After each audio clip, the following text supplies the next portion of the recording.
Okay, we're in the trenches today. The topic's asthma. This was requested. This is a very broad topic.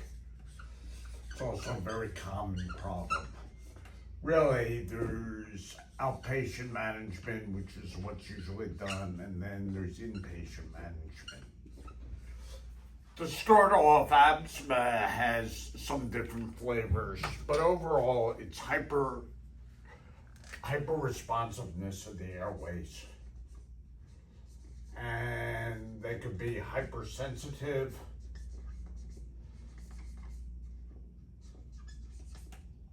or hyperreactive. And it's more than bronchospasm. So you have three things going in there. You have bronchospasm, but you also have edema and inflammation.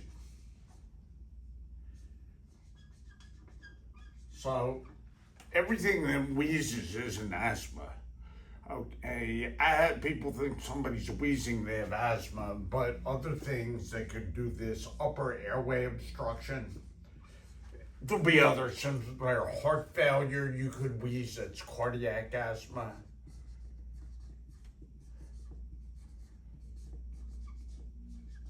There could be asthma variants that have other features besides asthma. Aspiration, sometimes people could wheeze. COPD, you could wheeze. So there are other things besides asthma that cause wheezing. So, the basic evaluation asthma, if somebody's wheezing, they report a history of wheezing. It's diagnosed via spirometry. And you look for a decrease FEV1, FVC ratio, and especially a decreased FEV1. Sometimes, patients will report this and they're not actively wheezing, and you might have that precipitated with a methylcholine challenge test because the baseline spirometer is normal. Another thing you could do, you get a peak flow. You have a peak flow meter in the office, and it measures small airway involvement. You could see whether the FEV1 25% to 75% is narrowed. And that could give you a clue also. And often asthmatics, they have other allergic symptoms, especially if they have an allergic type asthma, where they have seasonal allergies, rhinitis, even maybe nasal polyps. There's certain conditions, I'm not getting into them with this quick talk, like ANCA-related vasculitis, what used to make eosinophilic granulomatous,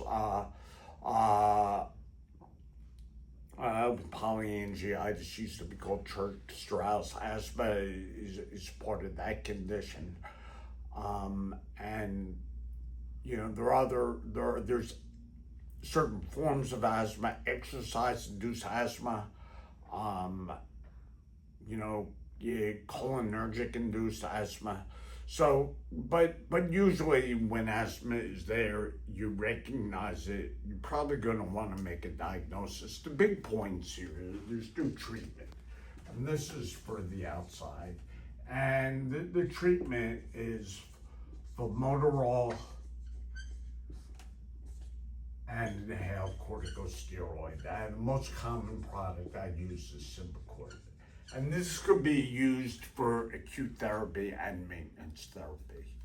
The acute therapy, why this works and why it works better than a short-acting bronchodilator, because formoterol will work right away, but it lasts longer. And unlike other long-acting beta agonists, this gets in your system right away. And there were two recent studies called the Sigma trials which showed the benefit of it. And this is really the paradigm for the shift for asthma. There's also a concept called MARC. People with more severe asthma, more advanced where they need maintenance therapy, you give them combined formoterol and inhaled corticosteroid twice a day, and they get in between, they will get treatment with it if they need it. And maintenance and rescue therapy, that's called MART. That's really the big change with using inhalers. Something that's important when you're using inhalers to use a spacer, an aero chamber. So when the particles get in the patient's upper airway, they're small enough to go down. Oftentimes, some of these inhalers, you put them right to the throat, especially these meter dose pressurized inhalers, and they're going to get stuck in the upper airways. You know, other options include Singular, which is leukotriene antagonist. That's often used. It's a pill. Usually, you can use that after you use inhaled therapy. Theophylline aren't used much anymore. Once in a blue moon, azithromycin is used because of its anti-inflammatory properties. Steroids are used for inpatient asthma or severe outpatient asthma as a quick taper. There's another feature, asthma COPD, where somebody has such severe asthma that eventually the airways remodel and you get permanent obstruction. And the feeling is that inhaled corticosteroids could sometimes prevent that. Somebody's in the hospital with asthma, then they're getting steroids, often IV Solumedrol along with Duonabs, and then the steroids are being tapered off, and the patient may be sent home on a steroid taper. Usually, the major treatment of asthma are the inhalers, especially formoterol ICS. You want to make sure these patients are up to date with all their vaccines, especially influenza and pneumovax. The other thing, there's a certain phenotype, a T2 phenotype, and these patients are more allergic and they'll respond better to inhaled corticosteroids. And also, if you have to give immunotherapy, like anti-IgE therapy, these are the ones who respond. They tend to have higher eosinophil counts.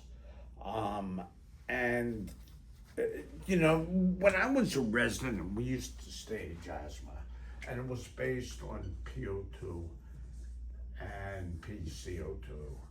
So we had 1, 2, 3, and 4. Stage 1, PO2 was normal, PCO2 was low. Stage 2, PO2 was low, PCO2 was low. Stage 3, this was low. Now the PCO2 is normal, and stage 4, PO2 is low. The PCO2 is elevated. That was what we used to call fatal asthma, because they're retaining CO2. And these people do not do well on a ventilator. They generate very high negative inspiratory pressure. So this is something more for inpatient asthma. Someone's having a severe asthmatic attack and they're in my office, I'm obviously going to be sending them down to the emergency room. Something else is something used sometimes when people are admitted with asthma, given IV magnesium. Recapping a lot of information I went through very quickly. The big thing are the Sigma studies and MART, and the idea of using long-acting beta agonists, formoterol with inhaled corticosteroid. That's the way things are going in this field. And with that, I'm going to shut it down. Thank you.